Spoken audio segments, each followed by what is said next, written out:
Welcome everyone, so welcome back to back ventures academy. तो आज की जो हमारी वीडियो है इसमें हम डिस्कस करेंगे आर्टेरियोस्क्लेरोसिस। आर्टेरियो का वर्ड बता रहा है arteries and sclerosis mean hardening. तो आर्टरीज की हार्डनिंग को हम क्या कहते हैं? आर्टेरियोस्क्लेरोसिस। हमें पता है हमारा हार्ट जो है बहुत ही ज़्यादा प्रेशर के साथ ब्लड को आर्टरीज के अंदर भेज रहा होता है। अब इतने ज़्यादा प्रेशर के साथ जब आपका हार्ट जो है वो ब्लड को भेजता है बाहर, तो आर्टरीज जो है हमारी, हम देखते हैं हमारे एओर्टा में, तो उसमें क्या होता है वो थोड़ी सी स्ट्रेच होती है, वो थोड़े से आपके इलास्टिक होते हैं ताकि वो ब्लड जो आ रहा है आपको उसको वहाँ पे अकुमुलेट कर सकें।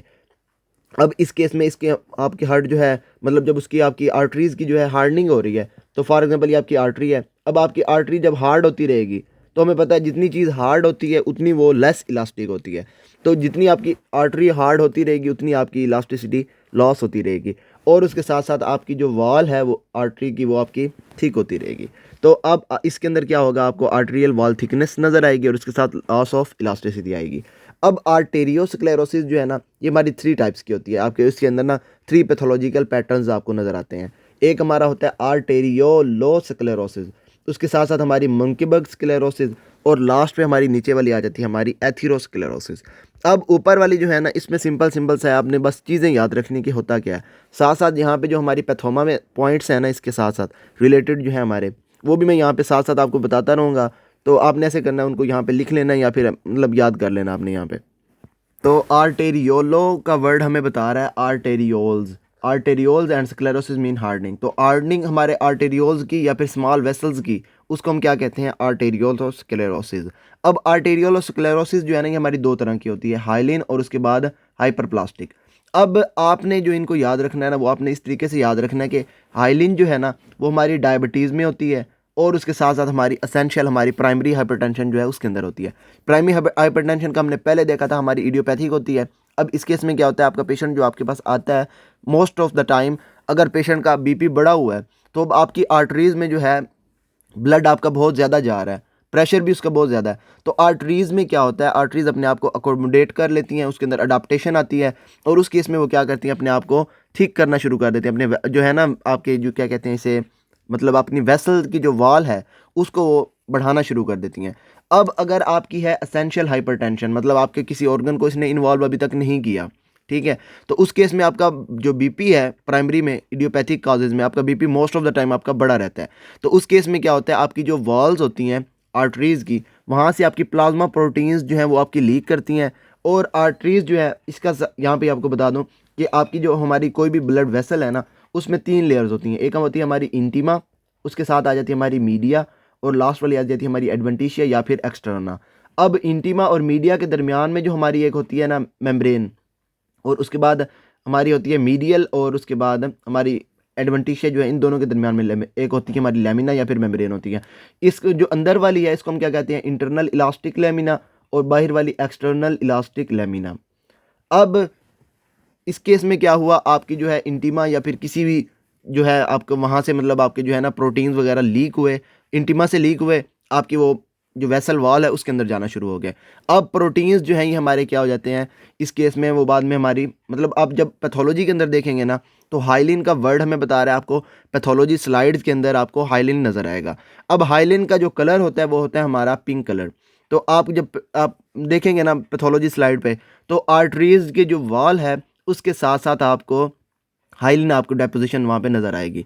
तो यहाँ पे इसमें ये नीचे यहाँ पे पिक्चर में भी दिखाया हुआ इन्होंने, ये आपकी आर्टेरियल वॉल है, इसके साथ साथ ये साइडों पे आपकी जो है हाइलिन डेपोजिशन होना शुरू हो गई, और आपका ल्यूमेन जो है वो आपका कम होता गया है।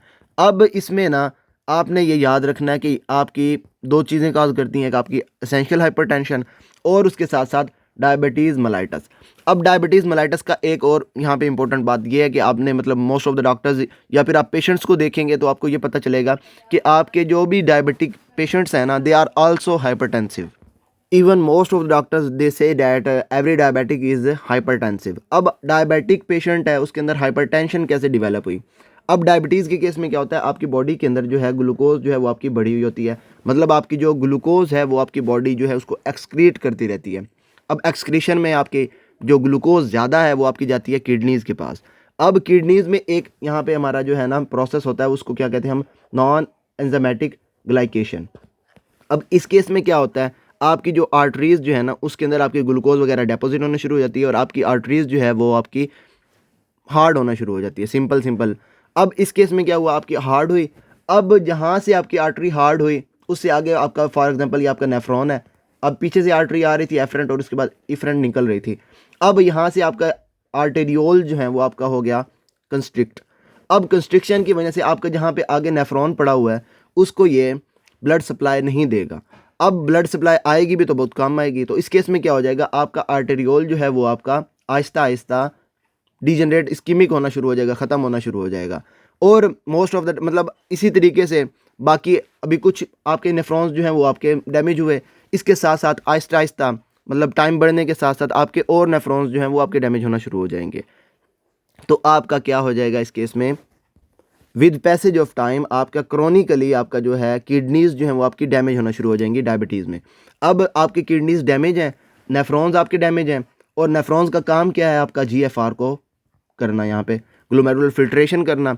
अब एक नेफ्रॉन डैमेज हुआ, आपका जीएफआर थोड़ा सा मतलब जो है ना कम हुआ। इसी तरीके से जब आपके बहुत ज़्यादा जो आपके नेफ्रॉन्स हैं वो जब आपके डैमेज हो जाते हैं, आपका जीएफआर बहुत ज़्यादा कम हो जाता है। अब किडनीज़ को ये नहीं पता होता कि हमारा जो है नेफ्रॉन्स ख़त्म हुए हैं या क्या हुआ है। तो किडनीज़ क्या करती हैं, रास सिस्टम को एक्टिवेट करती हैं, रेनिन वगैरह रिलीज़ करती हैं, और उसकी वजह से आपका वॉल्यूम जो है वो बढ़ा देती हैं ब्लड वेसल्स के अंदर।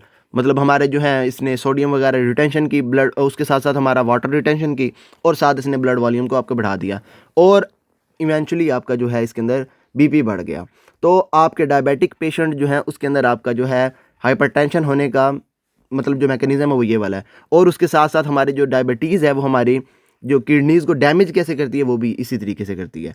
बाकी इसमें आपने याद ये रखना है कि जो हाइलिन टाइप है, हाइलिन टाइप में आपकी डायबिटीज़ और उसके साथ साथ एसेंशियल हाइपरटेंशन, और उसके साथ साथ इसमें क्या होती है, प्रोटीन लीक होती है। और होता क्या है, ओवरऑल आपकी जो वेसल है, आपकी ये ब्लड वेसल जो है उसकी थिकनिंग की वजह से उसका ये जो कैलिबर है, वेसल का कैलिबर मतलब आपकी जो ल्यूमेन है वो आपका जो होता है आहिस्ता आहिस्ता कम होता रहता है। और उसके साथ साथ आपका जो उसके बाद डिस्टल पोर्शन होता है उसकी जो है हमारी इस्कीमिया होना शुरू हो जाता है, आपका वो डेड होना शुरू हो जाता है। और उसके साथ साथ हमारी ये जो आर्टेरियोलोस्क्लेरोसिस में हाइलिन है ना, ये हमारी है क्रोनिक किडनी फेलियर जो है वो इसकी वजह से काज होता है। और उसके साथ साथ हमारी ग्लोमेरुलर स्कारिंग जो है वो भी इसी के अंदर होती है।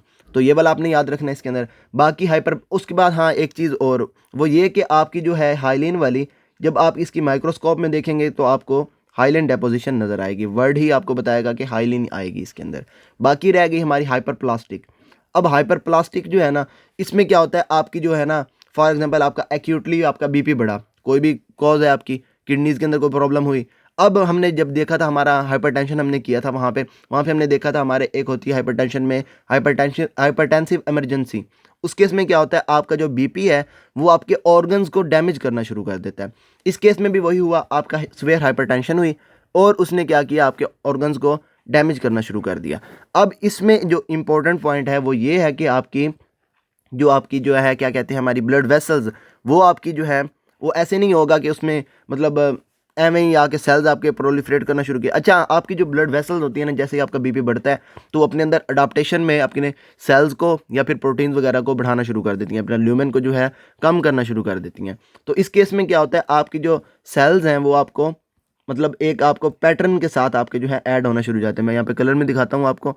तो उसमें क्या होता है, आपकी ये फॉर एग्जांपल यूं करके एक अंदर वाली लेयर बनी, फिर उसके बाद मतलब बाहर से ये चलना शुरू हुआ ना, और उसके बाद अंदर अंदर आपकी लेयर्स जो हैं वो आपकी बढ़ती गई। तो इस पैटर्न को हम क्या कहते हैं, ऑनियन स्किनिंग अपीयरेंस या फिर ऑनियन पैटर्न। और इस केस में होता क्या है, आपके जो स्मूथ मसल सेल्स हैं वो आपके प्रोलिफरेट करना शुरू कर देते हैं और आपके ल्यूमेन जो है इवेंचुअली इस वाले फॉर्म से मतलब आपका जो है ल्यूमेन जो है उसको कम कर देते हैं और आपका ऑर्गन जो है वो आपका डैमेज होना शुरू हो जाता है। बाकी इसमें आपने ये याद रखना, हाइपर प्लास्टिक में आपकी जो है इसके अंदर एक्यूट किडनी इंजरी नज़र आती है या फिर एक्यूट रीनल फेलियर आपको इसके अंदर नज़र आता है। और एक्यूट रीनल फेलियर में आपकी जो किडनीज होती हैं वो आपको अपीयरेंस देती हैं फ्ली बिटन अपीयरेंस। ठीक है, मतलब आपकी जो है ना किडनी वो आपको बिल्कुल ख़त्म हुई हुई नज़र आएगी। आपको कॉर्टेक्स से ही पता चल रहा होगा, कुछ एरियाज़ आपके यूं यूं करके बड़े हुए होंगे और मतलब आपको नज़र आएगा कि ये आपकी जो है ना किडनी जो है वो बिल्कुल ख़त्म हो गई है। बाकी ये वाली जो पिक्चर है ना फ्ली बिटन किडनी की, ये आपकी पथोमा पे बहुत अच्छी बनी हुई है, वहाँ से आपने देख लेनी है इसकी। बाकी इसके अलावा ये वाली ओनियन स्किन अपीयरेंस भी वहाँ पे है, हाइलिन वाली भी वहाँ पे है। बाकी इसके अंदर और कुछ नहीं है इतना ख़ास। आपने दोनों में डिफरेंस याद रखना है कि आपकी मैलिग्नेंट हाइपरटेंशन है और एक उसके बाद दूसरी हमारी है एसेंशियल हाइपरटेंशन की वजह से। बाकी रह गई हमारी आगे मोंकेबर्ग स्क्लेरोसिस। अब मोंकेबर्ग स्क्लेरोसिस जो है ना, इसका एक और वर्ड है जिसको हम क्या कहते हैं, मोंकेबर्ग मीडियल कैल्सिफिक स्क्लेरोसिस। अब मीडियल से आपका पता चला हमारी क्या है, ट्यूनिका मीडिया इन्वॉल्व है एंड कैल्सिफिक मीन्स आपकी कैल्सिफिकेशन हुई है। तो अब होता इसमें यूँ है कि आपकी ये फॉर एग्जांपल जो ब्लड वेसल है ना, तो इसके अंदर जो इसकी इंटीमा, मीडिया और उसके बाद एडवेंटिशिया, आपकी जो मीडियल लेयर है ना, उसके अंदर आपकी कैल्सिफिकेशन होना शुरू हो जाती है। अब मीडियल लेयर में आपकी जो कैल्सिफिकेशन होती है उसके साथ साथ वो आपकी जो ब्लड वेसल का जो ल्यूमेन है, फॉर एग्जांपल ये आपका पहले से ल्यूमेन है, तो यहाँ पे तो हुई कैल्सिफिकेशन, आपकी यहाँ से हार्ड होना शुरू हो गई। लेकिन ये क्या करती हैं, आपकी जो हमारा वेस्कुलर जो है हमारा कैलिबर या उसके अलावा हमारा जो इसके बाद ल्यूमेन है, इसको ये कुछ भी अफेक्ट नहीं करती हैं, आपका ऑब्स्ट्रक्शन नहीं होती इस केस में। अब ऑब्स्ट्रक्शन नहीं हुई, आपके जो ऑर्गन्स है उनको ब्लड बिल्कुल सही से जाता रहेगा, आपका ऑर्गन इस्कीमिया वगैरह आपको इसके अंदर कोई नज़र नहीं आएगा। लेकिन अब ये बताया हुआ इसमें, तो इसमें बताने की ये वजह है कि आपका ये जो है ना, आपकी इंसिडेंटल फाइंडिंग्स आती हैं जब आप पेशेंट का एक्सरे करवाते हैं या फिर मतलब आप जो है ना मेमोग्राम करवाते हैं पेशेंट का। तो अब उस केस में क्या होता है, आपके जहाँ पे कैल्सिफिकेशन हुई होती है एरियाज़ की, वहाँ पे आपका जो एरिया है वो आपको वाइट आना शुरू हो जाता है, जैसे यहाँ पे वाइट आपको नज़र आ रहा है। तो अब इसमें क्या होता है कि आपको डिफ्रेंशिएट करना पड़ता है कि बाज़ औक़ात जो हमारा जो वाइट एरिया है वो हमारा मैलिग्नेंसी वगैरह शो कर रही थी। अगर फॉर एग्जांपल हम मेमोग्राम करवा रहे हैं तो उसमें क्या होगा, आपकी पूरी की पूरी वेसल जो है वो आपको इस तरह से वाइट नज़र आ रही होगी। आपकी पैथोमा पे इसकी भी पिक्चर बनी हुई है।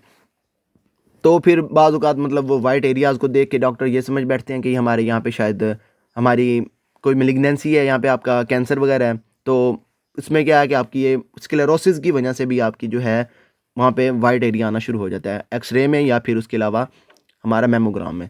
और एक्सरे में इसका जो हमारी अपीयरेंस नज़र आती है, that is our pipe stem appearance. तो ये वाली अपीयरेंस यहाँ पे मतलब पाइप स्टेम टाइप अपीयरेंस आ जाती है इसके अंदर। बाकी इसमें आपने जो है ये याद रखना है कि ये आपकी इंटीमा को इन्वॉल्व नहीं करती, आपकी वेसल को ऑब्स्ट्रक्ट नहीं करती, आपका ब्लड बिल्कुल सही से जाता रहता है। और उसके साथ साथ आपका पेशेंट इसके अंदर एसिम्प्टोमेटिक आता है, आपने किसी और ट्रीटमेंट के किसी और चीज़ के लिए आपने उसका एक्सरे या फिर मेमोग्राम करवाया और उसमें आपको ये वाली चीज़ें नज़र आ गई। बाकी रह गई हमारी लास्ट वाली हमारी एथेरोस्क्लेरोसिस। अब एथेरोस्क्लेरोसिस के लिए ना जो हमारी पैथोमा है वहाँ पे बहुत अच्छा लिखा हुआ है इसका। अब इसमें भी वही है बातें, यहाँ पे मैं आपको बताता रहूँगा और कोशिश करूँगा कि मैं आपको यहाँ पे पिक्चर दिखा दूँ जिसमें हमारा सारा क्लियर हो जाए। तो एथेरोस्क्लेरोसिस में जो है ना, आपने बस यही वाली याद रखनी है, आपकी जो है ना फॉर एग्जांपल हमारी ये जो ब्लड वेसल है, इसकी ये हमारी इंटीमल लेयर है ये अंदर वाली, तो इसके अंदर कोई भी आपका डैमेज हुआ, अब उसकी वजह से आपकी क्या हो जाएगी, एंडोथेलियम आपकी डैमेज हो जाएगी। अब डैमेज होने के बाद आपकी जो है हमारी होती है ये एंडोथेलियम, ये आपके एडहियन मालिक्यूल्स वहाँ पे देना शुरू कर देती है।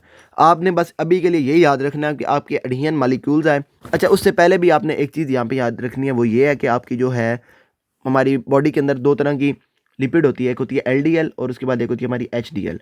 एलडीएल स्टैंड्स फॉर हमारी लो डेंसिटी लिपिड और एचडीएल हमारी हाई डेंसिटी लिपिड।